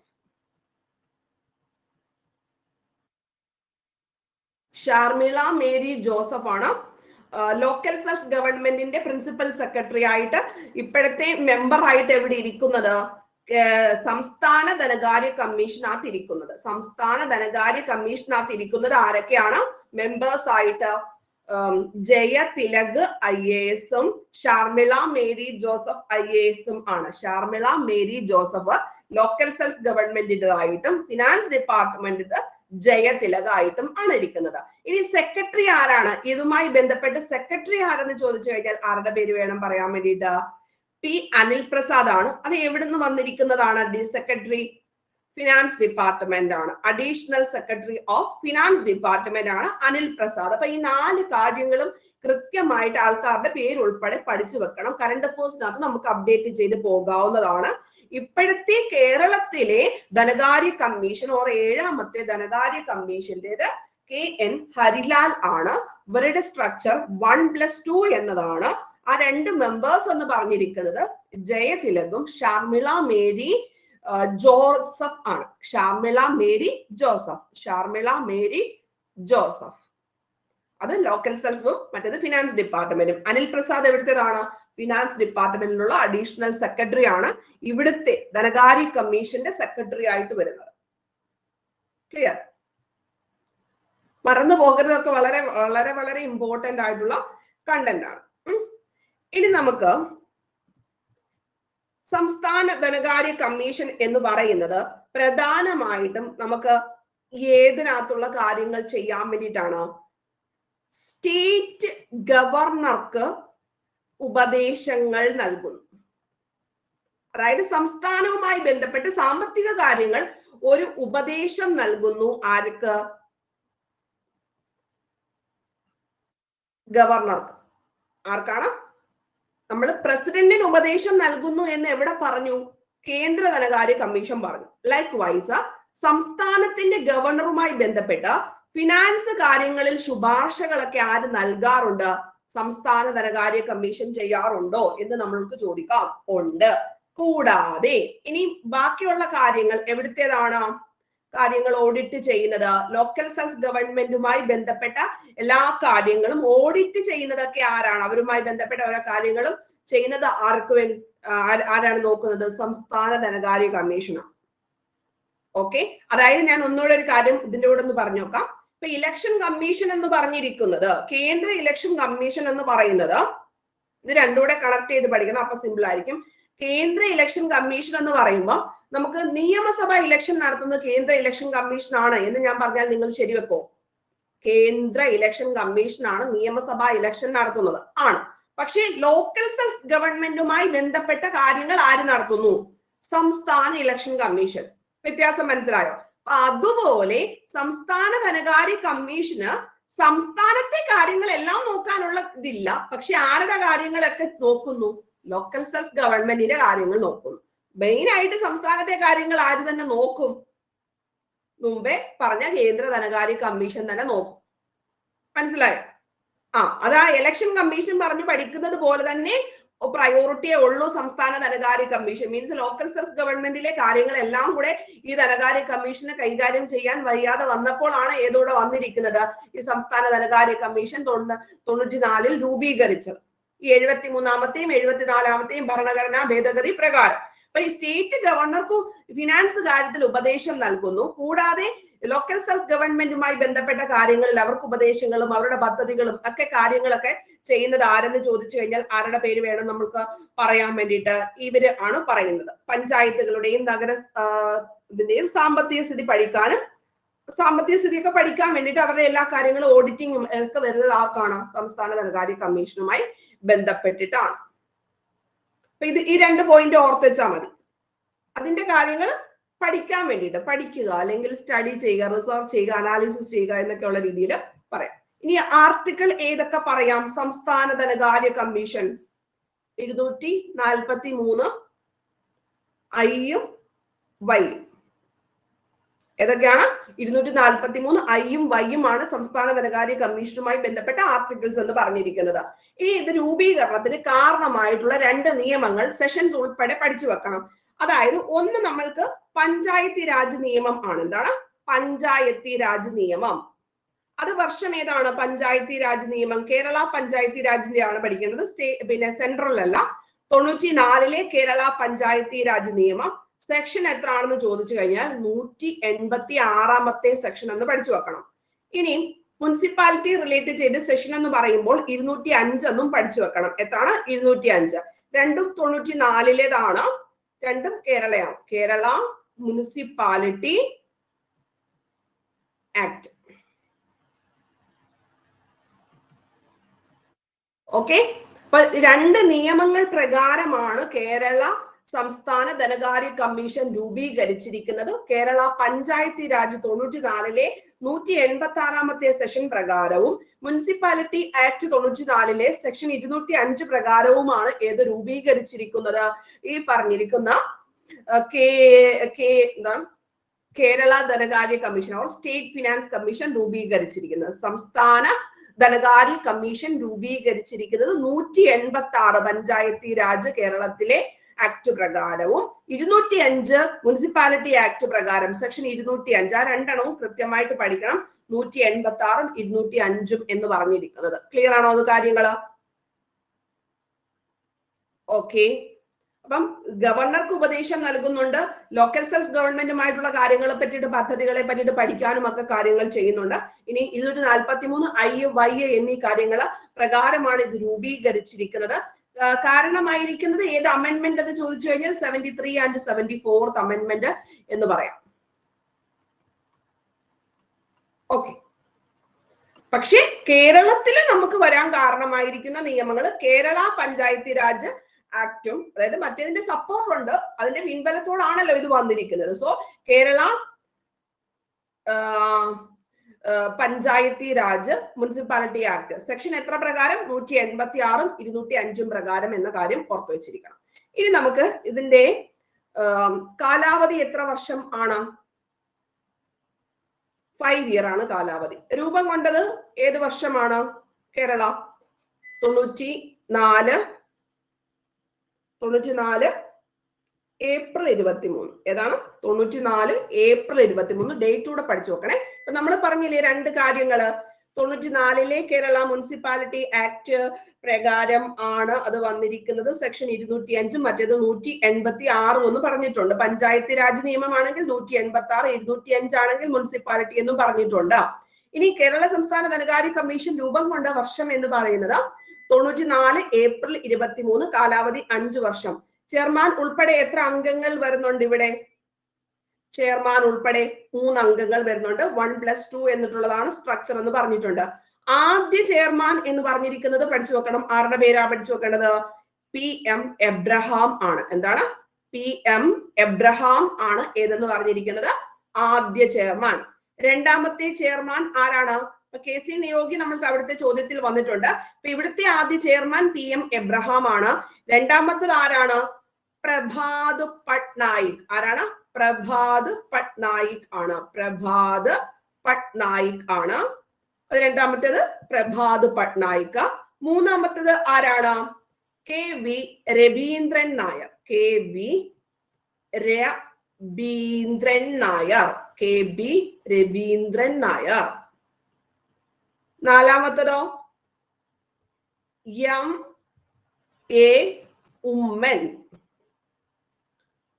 MA Oommen ആണ് നാലാമത്തെ ചെയർ എന്ന് പറഞ്ഞിരിക്കുന്നത്. MA ഉമ്മൻ.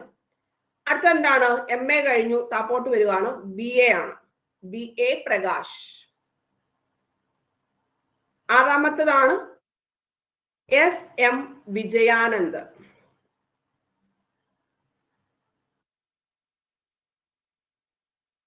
ഓക്കെ, ഒന്നുകൂടെ പറഞ്ഞേ. ഒന്നാമത്തെ ചെയർമാന്റെ പേരെന്തുവാ?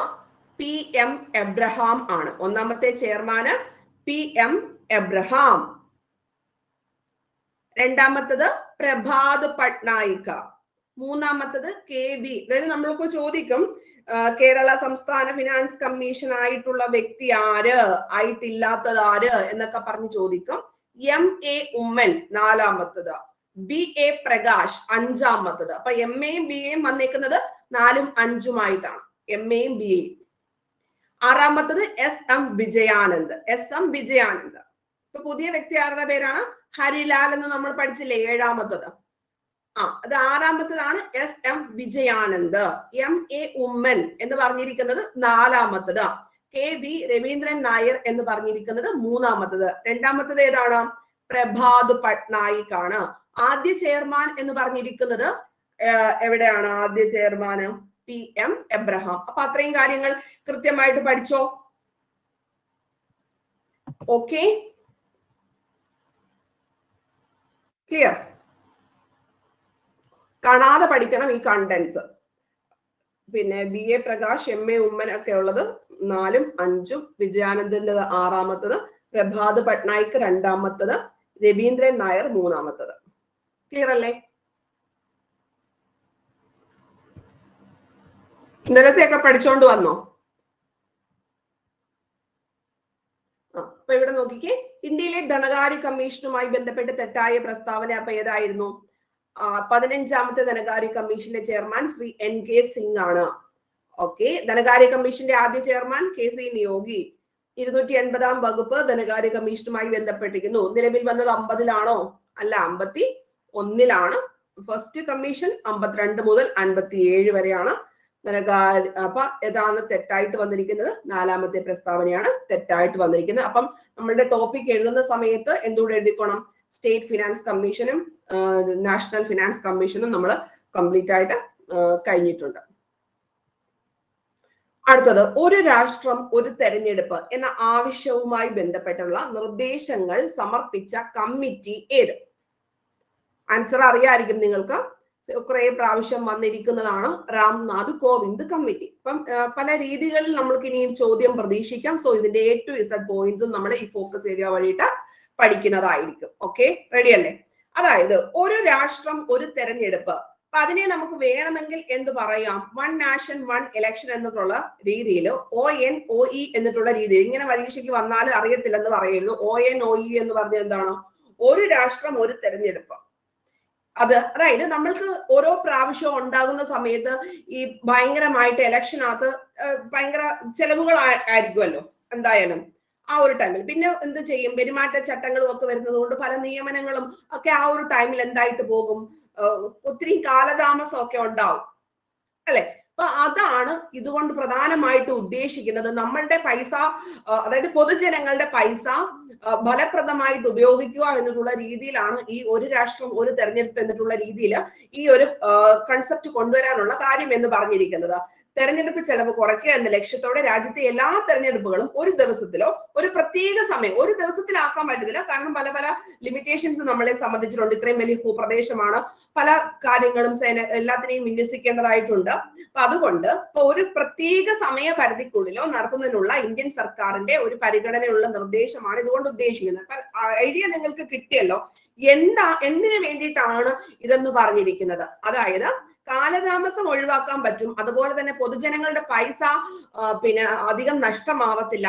പിന്നെന്താണ്, ഈ പെരുമാറ്റച്ചട്ടങ്ങളും ഒക്കെ വരുന്ന സമയത്ത് കുറെ നിയമങ്ങൾ നമ്മൾക്ക് ഇവിടെ അപ്ലൈ ചെയ്യുമ്പം അത് മനുഷ്യ ജീവിതത്തിൽ തന്നെ പല പല ബുദ്ധിമുട്ടുണ്ടാവുന്നത് കൊണ്ട് ഇതൊക്കെ വന്നിരിക്കുന്നത്. അപ്പം ഇവിടെ എന്ന് പറഞ്ഞിരിക്കുന്നത്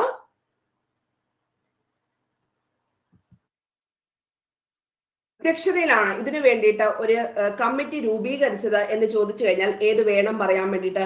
രാംനാഥ് കോവിന്ദിന്റെ അധ്യക്ഷതയിലാണ്. ഏതാണ്? രാംനാഥ് കോവിന്ദിന്റെ അധ്യക്ഷതയിൽ എന്ന കാര്യം നമ്മൾ ഓർത്തു വെച്ചിരിക്കണം. രാംനാഥ് കോവിന്ദിന്റെ. ഈ കമ്മിറ്റിയിലുള്ള മറ്റ് അംഗങ്ങൾ എന്ന് പറഞ്ഞിരിക്കുന്നത് കേന്ദ്ര ആഭ്യന്തരമന്ത്രിയായിട്ടുള്ള അമിത്ഷാ വരുന്നുണ്ട്. ആരാണ്? അമിത്ഷാ ഉണ്ട്. നിയമമന്ത്രിയായിട്ടുള്ള അർജുൻ റാം മെഘ്വാൾ ആണ്. എന്താണ്? അർജുൻ റാം മെഘ്വാളിനെ ഓർത്ത് വെച്ചേക്കണം, നമുക്ക് പിന്നീട് ആവശ്യമായിട്ട് വരും. അർജുൻ റാം മെഘ്വാൾ കേന്ദ്ര നിയമ മന്ത്രി. ദെൻ ലോക്സഭയിലെ ഏറ്റവും വലിയ പ്രതിപക്ഷ കക്ഷിയായിട്ടുള്ള ഇന്ത്യൻ നാഷണൽ കോൺഗ്രസിന്റെ പാർലമെന്ററി നേതാവായിട്ടുള്ള അധീർ രഞ്ജൻ ചൗധരി. ആരാണ്? ലോക്സഭയിലെ ഏറ്റവും വലിയ പ്രതിപക്ഷ കക്ഷിയായ ഇന്ത്യൻ നാഷണൽ കോൺഗ്രസിന്റെ പാർലമെന്ററി നേതാവായിട്ടുള്ള അധീർ രഞ്ജൻ ചൗധരി. അധീർ രഞ്ജൻ ചൗധരി. ഗുലാം നബി ആസാദ്, അതായത് രാജ്യസഭയിലെ മുൻ പ്രതിപക്ഷ നേതാവ് ഇതിനകത്ത് ഉണ്ടായിരുന്നു. 15ാം ധനകാര്യ കമ്മീഷന്റെ ചെയർമാൻ, ഇപ്പൊ നമ്മൾ പഠിച്ച NK സിംഗ്. സുഭാഷ് സി കശ്യപ്, അതായത് മുൻ Lok Sabha secretary general Subhash C Kashyap. Supreme കോടതിയിലെ മുതിർന്ന അഭിഭാഷകനായിട്ടുള്ള ഹരീഷ് സാൽവെ. സഞ്ജയ് കോത്താരി. ഇപ്പം ഇത്രയും ആൾക്കാർ എവിടെ വരുന്നുണ്ട്. 8 പേര് ഈ കമ്മിറ്റിയിലെ മെമ്പേഴ്സ് ആയിരുന്നു. ഏത്? നമ്മളിപ്പോ ഈ ഒരു 1 നേഷൻ 1 ഇലക്ഷൻ എന്ന് പറയുന്ന ആ ഒരു കൺസെപ്റ്റ് റിലേറ്റ് ചെയ്ത് പറയുന്നതിനകത്ത് 1+8 എന്നിട്ടുള്ള രീതിയിലായിരുന്നു അതിന്റെ മെമ്പേഴ്സ് എന്ന് പറഞ്ഞിരിക്കുന്നത്. ഒരാൾ ആഭ്യന്തരമന്ത്രി, ഒരാൾ നിയമമന്ത്രി, മുൻ പ്രതിപക്ഷ നേതാവ് രാജ്യസഭയിലേത്, പിന്നെ ലോക്സഭയിലെ പ്രതിപക്ഷ നേതാവ് ഉണ്ടായിരുന്നു. ദെൻ NK സിംഗ് ധനകാര്യ കമ്മീഷന്റെ വരുന്നുണ്ട്, മുൻ ചീഫ് വിജിലൻസ് കമ്മീഷന്റെ വരുന്നുണ്ട്, സുപ്രീം കോടതിയിലെ മുതിർന്ന അഭിഭാഷകൻ വരുന്നുണ്ട്, ലോക്സഭയുടെ സെക്രട്ടറി ജനറൽ ആയിട്ടുള്ള ആള്. അവരുടെ ആ കൺസെപ്റ്റൂടെ നമ്മൾ പഠിച്ചു വെച്ചേക്കണം. ഇതിന് ഏത് വേണമെങ്കിലും ഏത് വരാവുന്നതാണ്. അംഗങ്ങളായിരുന്നത് ഏത്, അല്ലാത്തത് ഏത് എന്ന് പറഞ്ഞ് ചോദ്യം പ്രതീക്ഷിച്ച് വേണം നമ്മൾ പോവാൻ വേണ്ടിയിട്ട്. അപ്പൊ അതായത് ഈ പറഞ്ഞിരിക്കുന്ന ഒരു രാഷ്ട്രം ഒരു തെരഞ്ഞെടുപ്പ് എന്നിട്ടുള്ള രീതിയിലേക്കകത്തുള്ള 1+8 എന്ന് പറഞ്ഞിരിക്കുന്ന സ്ട്രക്ചറിൽ കേന്ദ്ര ആഭ്യന്തര മന്ത്രി ഉണ്ട്. കേന്ദ്ര നിയമമന്ത്രിയായിട്ടുള്ള അർജുൻ റാം മെഘ്വാൾ. എന്താണ്? അർജുൻ റാം മെഘ്വാൾ. ദെൻ അടുത്തതായിട്ട് വരുന്നത് എന്താണ്? അധീർ രഞ്ജൻ ചൗധരിയാണ്. എന്താണ്? അധീർ രഞ്ജൻ ചൗധരി. പ്രതിപക്ഷ നേതാവ് രാജ്യസഭയിലെ മുൻ Ghulam Nabi Azad. Ghulam Nabi Azad. NK Singh, Subhash C Kashyap. Supreme കോടതിയിലെ മുതിർന്ന അഭിഭാഷകനായിട്ടുള്ള ഹരീഷ് സാൽവ, സഞ്ജയ് കോത്താരി. അപ്പൊ ഇത് ഇച്ചിരി കഷ്ടപ്പെട്ടിട്ടായാലും പഠിക്കണം. നമുക്ക് റാങ്ക് ഒക്കെ കിട്ടുമ്പം ഇതൊക്കെ അങ്ങ് പിന്നെ ആ കഷ്ടപ്പാടൊക്കെ അങ്ങ് മാറിപ്പോവും. പക്ഷെ പഠിക്കണം കേട്ടോ. നോക്കാം. കേന്ദ്ര ആഭ്യന്തര മന്ത്രി, നിയമമന്ത്രി അർജുൻ റാം മെഘ്വാള്, അധീർ രഞ്ജൻ ചൗധരി, ഗുലാം നബി ആസാദ്. ഇപ്പൊ നമുക്ക് എഴുതണം, അപ്പൊ പഠിക്കണം. NK Singh, Subhash C Kashyap, Harish Salve, Sanjay Kothari. അപ്പൊ നോക്കാം, ഇത്രയിലും എഴുതി നോക്കാം. ഏതൊക്കെയാ പറഞ്ഞേ? സഞ്ജയ് കോത്താരി, സുഭാഷ് കശ്യപ്,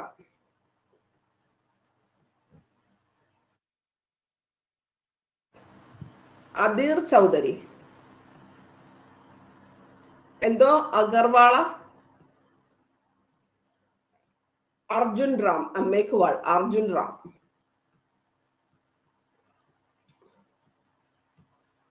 ഗുലാം നബി. ഇനി 3 പേരോടുണ്ട്. അമിത്ഷാ, ഒരു ഇത്ര ഉണ്ടല്ലോ വിജിലൻസിൻ്റെത്. സഞ്ജയ് ഉള്ളോ? ഹരീഷ് എന്താ?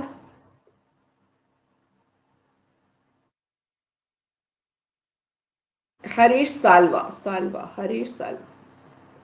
അതെന്തുവായിരുന്നു? മുതിർന്ന അഭിഭാഷകൻ. സാൽവെ, സഞ്ജയ് കോത്താരി. സഞ്ജയ് കോത്താരി നമ്മൾ എഴുതിയതാ അല്ലേ? സഞ്ജയ് കോത്താരി, ഹരീഷ് സാൽവെ, സുഭാഷ് എഴുതിയതാണ്. N K Singh. N K Singh ഒന്നുകൂടെ എഴുതാം, ഒന്നുകൂടെ ക്ലിയർ ചെയ്യാം. രാംനാഥ് കോവിന്ദിനെ അറിയാം, അമിത്ഷാ അറിയാം. നെക്സ്റ്റ് എന്താണ്? പെട്ടെന്ന് പെട്ടെന്ന് പറഞ്ഞേ. അമിത്ഷാ, അർജുൻ, ഹരീഷ് സാൽവ, സഞ്ജയ് കോത്താരി,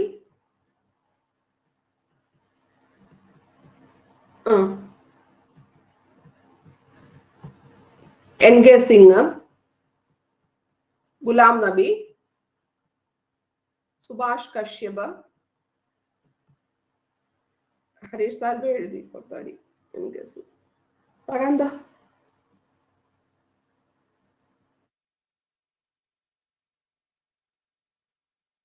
അധീർ ചൗധരി. ഓക്കെ, അപ്പൊ ഇത്രയും കാര്യങ്ങൾ ഇനിയും കണ്ടാൽ അത്യാവശ്യം അറിയാൻ പറ്റുമല്ലോ ആരൊക്കെയായിരുന്നു ഇതിനകത്തുള്ള മെമ്പേഴ്സ്. ഓക്കെ, ഇനി നമുക്ക് ഒത്തിരിയും കൺസെപ്റ്റ് ഇതുമായി ബന്ധപ്പെട്ട് പബ്ലിഷ് ചെയ്തിട്ടുണ്ട്. പക്ഷെ നമുക്ക് വേണ്ട ഇമ്പോർട്ടന്റ് ആയിട്ടുള്ള 2 കാര്യങ്ങളാണ് അതിനകത്ത് നമ്മൾ സെലക്ട് ചെയ്തെടുത്തിരിക്കുന്നതാണ്. ഇത് മസ്റ്റ് ആയിട്ട് പഠിച്ചിട്ട് കുറെ അധികം ആർട്ടിക്കിൾസിനകത്ത് എഡിഷൻസ് വരുന്നുണ്ട്. ഈ 324A എന്ന് പറഞ്ഞിരിക്കുന്നത് 324 എന്തുമായി ബന്ധപ്പെട്ടാണ് ആക്ച്വലി 324 പറയുന്നത്?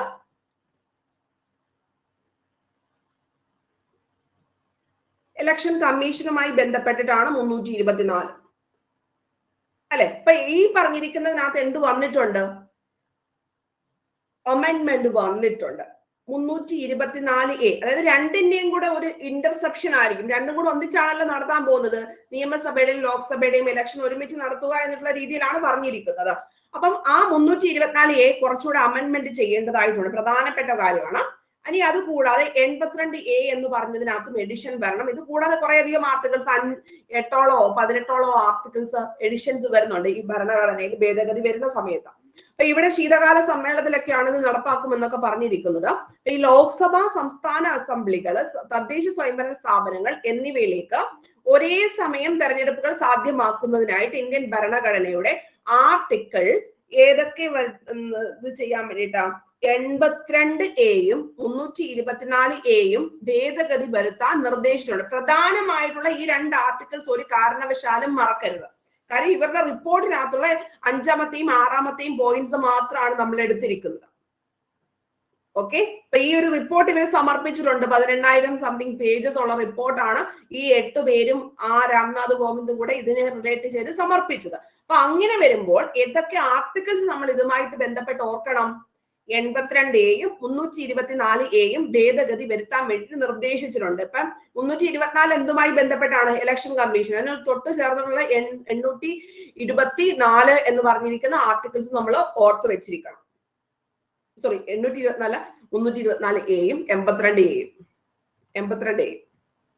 ഓക്കെ, ഇനി ഇത് ഒന്നിച്ചാണോ നടപ്പാക്കാൻ ഉദ്ദേശിക്കുന്നത്? ഒരു ദിവസമാണോ ഈ പ്രോസസ് നടപ്പാക്കാൻ വേണ്ടിയിട്ട് ഇവർ റെക്കമെൻഡ് ചെയ്തത്? അല്ല. എത്ര ഘട്ടമുണ്ടെന്ന് ചോദിച്ചു കഴിഞ്ഞാൽ എത്ര ഫേസ് വരുന്നുണ്ട്? 2 ഫേസ് വരുന്നുണ്ടെന്ന് നമ്മൾ പഠിച്ചു വെക്കണം. എത്ര ഫേസ് ആണ്? 2 ഫേസ് വരുന്നുണ്ട്.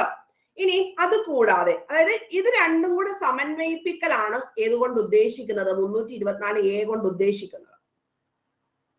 മനസ്സിലായി? 324A പ്രകാരം ലോക്സഭയുടെയും സംസ്ഥാന നിയമസഭയുടെയും ആ കാര്യങ്ങൾ ആക്ച്വലി കൺട്രോൾ ചെയ്യുന്നത് ആരാണ്?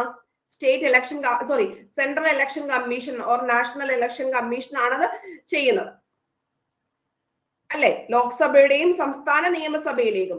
ഇനി ബാക്കി ആര് വരുന്നുണ്ട്? ലോക്കൽ സെൽഫ് ഗവൺമെന്റ് വരുന്നുണ്ട്. അത് എത്ര ദിവസത്തിനുള്ളിൽ പൂർത്തിയാക്കണം എന്നാണ് ഇവർ പറഞ്ഞിരിക്കുന്നത്? 100 ദിവസത്തിനുള്ളിൽ പറഞ്ഞിട്ടുണ്ട്. അപ്പൊ എത്രയാണ്? 100 ദിവസത്തിനുള്ളിൽ മുനിസിപ്പാലിറ്റികളുടെയും പഞ്ചായത്തുകൾക്കുള്ള തെരഞ്ഞെടുപ്പുകൾ പൂർത്തിയാക്കണം, അല്ലെങ്കിൽ അത് സമന്വയിപ്പിച്ച് തെരഞ്ഞെടുപ്പുകൾ ലോക്സഭയിലേക്കും സംസ്ഥാന നിയമസഭയിലേക്കുമുള്ള തെരഞ്ഞെടുപ്പുകളുമായിട്ട് സമന്വയിപ്പിക്കുക എന്നുള്ള രീതിയിലാണ് പറഞ്ഞിരിക്കുന്നത്. ഓക്കെ, ഒന്നുകൂടെ ഞാൻ പറയാം. അതായത് 1ാമത്തെ ഫേസിനകത്ത് പറഞ്ഞിരിക്കുന്നത് ലോക്സഭയുടെയും സംസ്ഥാന നിയമസഭകളുടെയും തെരഞ്ഞെടുപ്പ് സമന്വയിപ്പിക്കാൻ. 2ാമത്തത് എന്ന് പറഞ്ഞു കഴിഞ്ഞാൽ 100 ദിവസം മുനിസിപ്പാലിറ്റികളിലേക്കും പഞ്ചായത്തുകളിലേക്കും ഉള്ള തെരഞ്ഞെടുപ്പുകൾ ലോക്സഭയിലെയും സംസ്ഥാന നിയമസഭകളിലേക്കുമുള്ള തെരഞ്ഞെടുപ്പുകളുമായിട്ട് സമന്വയിപ്പിച്ചു കൊണ്ടുവരിക. അതായത് വിത്തിൻ ആ ലിമിറ്റഡ് പീരീഡിനുള്ളിൽ ഈ പറയുന്ന 3 കാര്യങ്ങളിലേക്കുമുള്ള ഇലക്ഷൻ കംപ്ലീറ്റ് ആക്കുക എന്നത് 2 ഫേസ് വഴി സാധ്യമാക്കുന്ന റെക്കമെൻഡേഷൻ ആണ് ഇവർ പറഞ്ഞിരിക്കുന്നത്. ഐഡിയ കിട്ടിയോ? അതായത് ഒന്നിച്ച് നടപ്പാക്കാൻ ഏതായാലും ഇന്ത്യ എന്ന് പറഞ്ഞിരിക്കുന്ന രാജ്യത്ത് പറ്റത്തില്ല. 28 സംസ്ഥാനങ്ങളും 8 കേന്ദ്രഭരണ പ്രദേശങ്ങളും ഒക്കെ ഉള്ളിടത്ത് പലയിടത്തും ലാസ്റ്റ് ഇയറിൽ കുറേയിടത്ത് നടന്നു. ഇനിയിപ്പോ അടുത്ത വർഷം കുറേയിടത്ത് നടക്കാൻ പോകും. 2028 കുറെ പ്രദേശങ്ങളിൽ വരുന്നുണ്ട്. അപ്പൊ അവരുടെയൊക്കെ എന്ത് വരുന്നുണ്ട്? ആ ഒരു 5 ഇയർ എന്ന് പറഞ്ഞിരിക്കുന്ന പ്ലാൻ എന്ത് ചെയ്യും? ഓട്ടോമാറ്റിക്കലി സസ്പെൻഡ് ചെയ്യും. മനസ്സിലാവുന്ന പറഞ്ഞ കാര്യം? അതായത് കാലാവധി. ഇപ്പൊ നമുക്ക് 2026 കേരളത്തിലെ ഇലക്ഷൻ സംഭവിക്കുന്നു. ഒരു കാരണവശാലും ഈ ഒരു ക്വസ്റ്റ്യൻ അത് നിങ്ങൾക്ക് വരാവുന്നതാണ്. 2029 റിലേറ്റ് ചെയ്ത് നമ്മൾക്ക് ഇത് ഈ റിപ്പോർട്ടിനകത്ത് എവിടെയെങ്കിലും ഇലക്ഷൻ സമന്വയിപ്പിക്കുമെന്ന് പറഞ്ഞിട്ടുണ്ടോ എന്ന് ചോദിച്ചു കഴിഞ്ഞാൽ ഒറ്റയടിക്ക് പറഞ്ഞോണം ഇല്ല. 2029 ആകുമ്പോഴത്തേക്കും ഇന്ത്യ മൊത്തത്തിൽ ഈ ഒരു പ്ലാൻ വരുമോ എന്ന് ചോദിച്ചു കഴിഞ്ഞാൽ അത് അതിനെ പറ്റിയിട്ട് എങ്ങും പറഞ്ഞിട്ടില്ല. ഓക്കെ, ആ ഒരു പോയിന്റ് നിങ്ങളുടെ മനസ്സിൽ വെച്ചിരിക്കണം. ഈ റിപ്പോർട്ടിനകത്ത് ഒരിടത്തും എന്ത് ചെയ്യുന്നില്ല, അതിനെപ്പറ്റി പ്രതിപാദിക്കുന്നില്ല. പക്ഷേ ഇപ്പൊ നമ്മൾ 2028 ചിലയിടത്ത് ഇലക്ഷൻ നടക്കുന്നവരുണ്ട്. കഴിഞ്ഞ വർഷമൊക്കെ നടന്നവരുടെ ഒക്കെ ഓട്ടോമാറ്റിക്കലി എൻഡ് ചെയ്യുമ്പോൾ 2028 ആവും. അപ്പൊ ഈ 2029 വന്നു കഴിഞ്ഞാൽ അവർക്ക് വാലിഡിറ്റി 1 ഇയറേ കിട്ടത്തുള്ളൂ. കേരളത്തിന്റെ കാര്യം വരുന്ന സമയത്ത് 3 വർഷമേ കിട്ടത്തുള്ളൂ. അങ്ങനെ പല പ്രശ്നങ്ങൾ വരും. അപ്പൊ അതിനെല്ലാം സമന്വയിപ്പിച്ച് 2034 ഒക്കെ ആകുമ്പോഴത്തേക്ക് ആക്കാൻ വേണ്ടിയിട്ടാണ് ഇതൊരു ശുപാർശ ചെയ്തിരിക്കുന്നത്. ക്ലിയർ? അപ്പൊ അതാകുമ്പോൾ വലിയൊരു പ്രോബ്ലം ഇല്ലാതെ, ഫിനാൻഷ്യൽ ലോസ് ഒന്നും ഇല്ലാതെ വരും. അത് ജസ്റ്റ് അത് നിങ്ങളുടെ മെമ്മറിയിൽ സൂക്ഷിച്ചാൽ മതി. അല്ലാതെ നമ്മൾ ഇവിടെ എങ്ങും പറയുന്നില്ല. ഇത് ഒറ്റ ഘട്ടമായിട്ടാണോ പ്രഖ്യാപിക്കുന്നത്? അല്ല. എത്രയായിട്ടാണ്? 2 ആയിട്ടാണ് പ്രഖ്യാപിക്കുന്നത്. ഫസ്റ്റ്, ഒന്നാമത്തെ ഘട്ടത്തിൽ ലോക്സഭയുടെയും സംസ്ഥാനത്തിന്റെയും കൂടെ ഒന്നിച്ച് നടത്തുക. ഇനി രണ്ടാമത്തെ എന്താണ്? അത് കഴിഞ്ഞ് വിത്തിൻ 3 മന്ത്സിനുള്ളിൽ എന്ത് ചെയ്യുക, അല്ലെങ്കിൽ 100 ദിവസത്തിനുള്ളിൽ ഈ കാര്യങ്ങൾ നടപ്പിലാക്കുക. ഐഡിയ കിട്ടിയ നിങ്ങൾക്ക് ആ ചോദ്യം? ഇനി ഏതാണ് പ്രധാനപ്പെട്ട അമെന്റ്മെന്റ് ചെയ്യാൻ സാധിക്കുന്ന? ഇത് 82-യെയും 324-യെയും പഠിച്ചു വെക്കണം. ആ റിപ്പോർട്ടിനകത്ത് ഏറ്റവും കാതലായിട്ടുള്ള സംഭവമാണ് അതെന്ന് പറഞ്ഞിരിക്കുന്നത്. ഇനി എത്ര പാർട്ടികൾ, ഇത് ഇന്ത്യയിലുള്ള എല്ലാ പാർട്ടികളും ഇതുമായി ബന്ധപ്പെട്ട് എന്ത് ചെയ്തിട്ടുണ്ട്? പിന്നെ ഇതിനകത്ത് ഇൻക്ലൂഡ് ചെയ്തിട്ടുണ്ട്. അപ്പൊ അത് റിലേറ്റ് ചെയ്ത് എത്ര പാർട്ടികളാണ് നമുക്ക് ഇതിനെ അനുകൂലിച്ചത് എന്ന് ചോദിച്ചു കഴിഞ്ഞാൽ 32 ദേശീയ പാർട്ടികൾ. എത്ര ദേശീയ പാർട്ടികളാണ്? 32 ദേശീയ പാർട്ടികൾ ഇതിനെ അനുകൂലിച്ചു. 32. ഇനി പ്രതികൂലിച്ചവർ എത്ര പേരെന്ന് ചോദിച്ചു കഴിഞ്ഞാൽ 15 കാര്യം എന്ന് ഓർത്ത് വെച്ചേക്കണം. എത്ര പേരാണ്? 15 പാർട്ടികൾ പ്രതികൂലിച്ചിട്ടുണ്ട്. ഇത് രൂപീകരിച്ചത് 2023 ഈ കമ്മിറ്റി ഉണ്ടല്ലോ നമ്മുടെ രാംനാഥ് കോവിന്ദ് റിലേറ്റ് ചെയ്തിട്ടുള്ള സെപ്റ്റംബർ മാസത്തിലാണ്. ഇനി അത് കൂടാതെ മുമ്പേ ഞാൻ ഒരാളുടെ പേര് പറഞ്ഞിട്ടുണ്ട്, നിയമമന്ത്രി. ആളുടെ പേരെന്തുവായിരുന്നു? അർജുൻ മേഘ്വാൾ.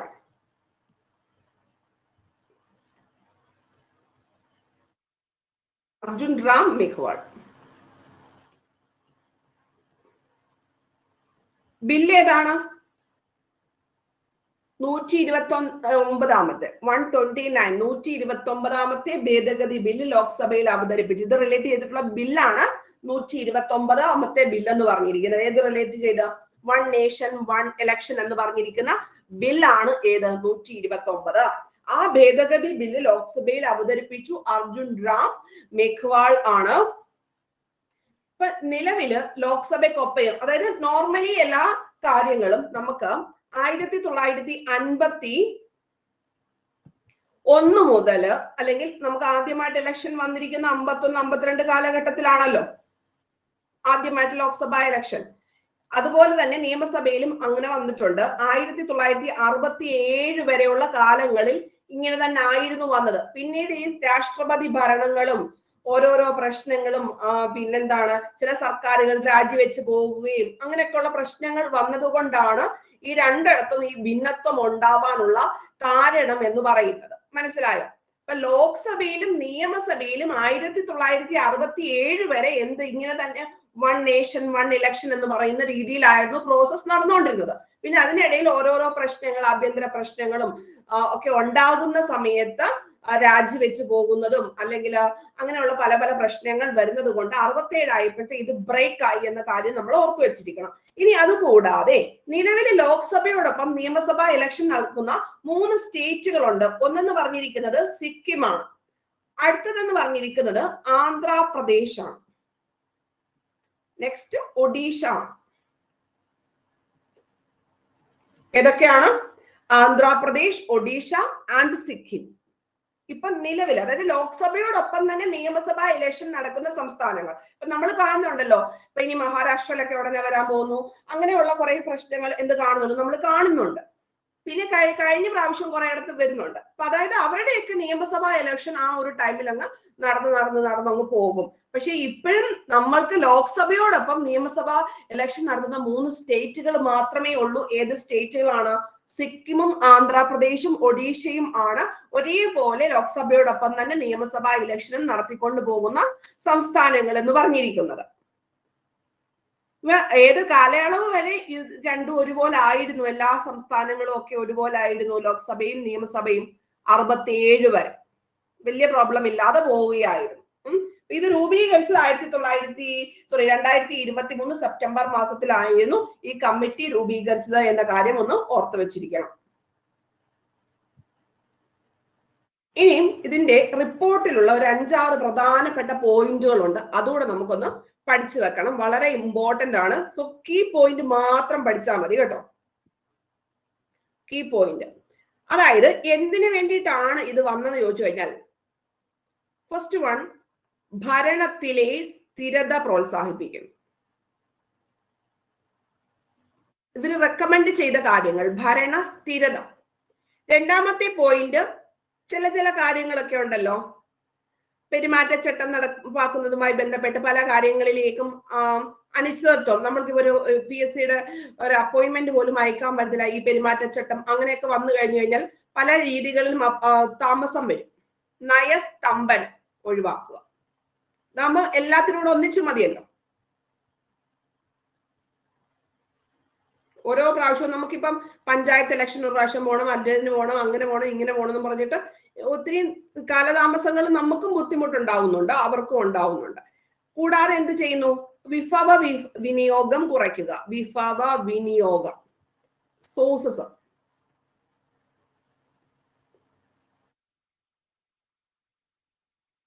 ലോക്കൽ പാർട്ടികളുടെ പ്രശസ്തി സംരക്ഷിക്കുന്നു. ഇത് രണ്ടും മനസ്സിലായോ? അല്ല, ഇത് 4 ഭരണ സ്ഥിരത ഉണ്ടായിരിക്കും എന്നാണ് ഇവര് പറയുന്നത്. പക്ഷെ ഒത്തിരി ആൾക്കാരും ഇതിനെ എന്ത് ചെയ്തിട്ടുണ്ടോ? 81%, അതായത് പൊതുജനങ്ങളിൽ നിന്നൊക്കെ 21,000 അഭിപ്രായങ്ങളൊക്കെ ഇവരെടുത്തപ്പം ടോട്ടലി അനുകൂലമായിട്ട് 81% ആൾക്കാര് ഇങ്ങനെ ഇലക്ഷൻ വരുന്നതിനോടാണ് യോജിച്ചത്. പിന്നെ ചില ആൾക്കാർ എന്ത് ചെയ്യുന്നുണ്ട്, പ്രതിപക്ഷം ഉൾപ്പെടെയൊക്കെ ഇതിനെ എതിർക്കുന്നുണ്ട്. കപിൽ സിബലും ഒക്കെ ഒത്തിരി കാര്യങ്ങൾ എതിർത്ത് പറഞ്ഞിട്ടുണ്ട്. ഇനി 81% എന്ത് ചെയ്തിട്ടുണ്ട്, ഇങ്ങനെയുള്ള ഒരു അഭിപ്രായ സർവേ ഒക്കെ എടുത്ത സമയത്ത് 21,000 പേരുടെയൊക്കെ അഭിപ്രായങ്ങളൊക്കെ എടുത്ത സമയത്ത് പിന്നെ പാർട്ടികളും ഒക്കെ നോക്കിയ സമയത്ത് ടോട്ടലി 81% അനുകൂലമായിട്ട് ഈ കാര്യത്തിന് അനുകൂലമായിട്ട് ഇവർക്ക് കിട്ടിയിട്ടുണ്ട്. ഇനി ഇതിന് ഭരണസ്ഥിരതയുണ്ട്, നയസ്തംഭനം ഒഴിവാക്കാൻ പറ്റും, വിഭവ വിനിയോഗം കുറയ്ക്കുന്നു, അതായത് നമ്മൾക്ക് ഉപയോഗിക്കുന്ന സോഴ്സസ് ഒക്കെ കുറയ്ക്കാൻ പറ്റുന്നുണ്ട്, ലോക്കൽ പാർട്ടിയുടെ പ്രശസ്തി സംരക്ഷിക്കുന്നുണ്ട്. നെക്സ്റ്റ് എന്താണ്? രാഷ്ട്രീയ അവസരങ്ങൾ വർദ്ധിപ്പിക്കുന്നു എന്നാണ് ഇവരുടെ കണക്ക് കൂട്ടൽ. ഇപ്പൊ നമുക്ക് ചോദിക്കാം ഇതിനകത്ത് ശരിയായത് ഏത്, തെറ്റായത് ഏത്. സോ അതുകൊണ്ടാണ് നമ്മളിത് പഠിക്കുന്നത്. രാഷ്ട്രീയ അവസരങ്ങൾ വർദ്ധിപ്പിക്കുന്നു.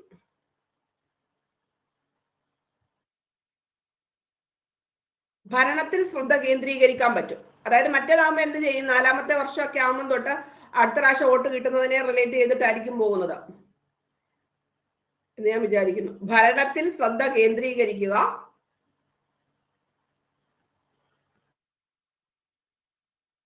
എന്നാലും അഭിപ്രായങ്ങളൊക്കെ എടുക്കത്തില്ലേ, അപ്പൊ അത് റിലേറ്റ് ചെയ്തിട്ട് പറയുമ്പോൾ അത്രയും ആൾക്കാരുടെ പാർട്ടികളുടെ എന്നൊക്കെ പറഞ്ഞിട്ടാണ് പറഞ്ഞിരിക്കുന്നത്. ഭരണത്തിൽ ശ്രദ്ധ കേന്ദ്രീകരിക്കുക. നെക്സ്റ്റ് എന്താണ്?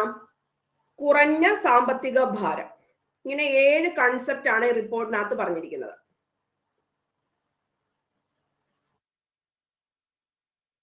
ഇവര് ഉദ്ദേശിച്ചിരിക്കുന്നത് എന്തുവാ? ഓരോ സംസ്ഥാനത്തും ഒക്കെയുള്ള മൊത്തം ചെറുതും വലുതുമായിട്ടൊക്കെയുള്ള പാർട്ടികളുണ്ടല്ലോ. അതിന് അംഗീകാരം വേണമെന്നൊന്നുമില്ല, അങ്ങനെ പറഞ്ഞിരിക്കുന്നത് മാത്രമേ ഉള്ളൂ. അവരുടെ എല്ലാവരുടെയും അഭിപ്രായം എടുക്കണമല്ലോ, പുതിയൊരു കാര്യം വരുമല്ലേ, അതുകൊണ്ട്. അതുകൊണ്ട് ചെറുതായിട്ട് ആവശ്യമുള്ളതും ഇല്ലാത്തതിനെയും എല്ലാത്തിനെയും കയറ്റിയിട്ട് മൊത്തം ആൾക്കാരുടെയും കൂടെ വരുന്നത് കൊണ്ടാണ് അത്രയും പാർട്ടികൾ അവിടെ 35 15 ഒക്കെ പറഞ്ഞിരിക്കുന്നതിന്റെ അർത്ഥം.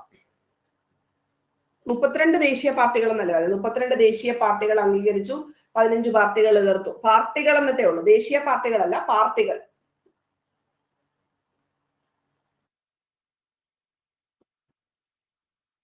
ഓക്കെ. അപ്പൊ ഇതിനകത്തുള്ള കാര്യങ്ങൾ, അതായത് നമുക്ക് ഈ വൺ നേഷൻ വൺ എലക്ഷൻ എന്ന് പറയുന്ന സംഭവവുമായി ബന്ധപ്പെട്ട് 7 കാര്യങ്ങളാണ് ഈ റിപ്പോർട്ടിനകത്ത് ഇവർ ചൂണ്ടിക്കാണിക്കുന്നത്. എന്തൊക്കെ പറയുന്നു? അതായത് ഇത് പ്രകാരം ഭരണസ്ഥിരത വരും, ഭരണത്തിൽ ശ്രദ്ധ കേന്ദ്രീകരിക്കാൻ സാധിക്കും, കുറഞ്ഞ സാമ്പത്തിക ഭാരം, അടുത്തത് രാഷ്ട്രീയ അവസരങ്ങൾ വർദ്ധിപ്പിക്കുന്നു, ലോക്കൽ പാർട്ടി പ്രശസ്തി സംരക്ഷിക്കുന്നു, വിഭവ വിനിയോഗം കുറയ്ക്കുന്നു, നയസ്തംഭനം ഒഴിവാക്കുന്നു. ഇത്രയുമാണ് ഇവർ പറഞ്ഞിരിക്കുന്നത് റിപ്പോർട്ടിലെ പ്രധാനപ്പെട്ട. അതായത് പെരുമാറ്റച്ചട്ടങ്ങളൊക്കെ വരുന്ന സമയത്ത് നയസ്തംഭനങ്ങൾ ഒഴിവാക്കുക, വിഭവ വിനിയോഗം കുറയ്ക്കുക, ലോക്കൽ പാർട്ടിക്ക് പ്രശസ്തി സംരക്ഷിക്കപ്പെടുന്നു, ദെൻ എന്താണ്, രാഷ്ട്രീയ അവസരങ്ങൾ വർദ്ധിപ്പിക്കുന്നു, ഭരണത്തിൽ ശ്രദ്ധ കേന്ദ്രീകരിക്കുന്നു, കുറഞ്ഞ സാമ്പത്തിക ഭാരം ആണ് പറഞ്ഞിരിക്കുന്നത്. അപ്പൊ ഇവര് ഓൾ ഇന്ത്യ ലെവലിലേക്ക് ഇങ്ങനെ കൺസെപ്റ്റ് അയച്ച സമയത്താണ് ഈ പറഞ്ഞിരിക്കുന്ന 32 ദേശീയ പാർട്ടികൾ അനുകൂലിച്ചു, അതുപോലെ തന്നെ 15 പാർട്ടികൾ പ്രതികൂലിച്ചിട്ടുണ്ട്. മനസ്സിലായോ? ഇനി ഏതു ബില്ലാണ്? 129ാമത്തെ ബില്ലാണ്. ഇപ്പം നിലവിൽ ലോക്സഭയോടൊപ്പം നിയമസഭാ ഇലക്ഷൻ നടക്കുന്ന സംസ്ഥാനങ്ങൾ സിക്കിമും ആന്ധ്രാപ്രദേശും ഒഡീഷയും ആണ്. ഏത് കാലയളവിലാണ് ഇതിനുമായി ബന്ധപ്പെട്ട് ഇലക്ഷൻസ് നടന്നിരിക്കുന്നത്? ഒരുപോലെ 51, 52 മുതൽ 67 വരെയുള്ള കാലയളവിലാണ്.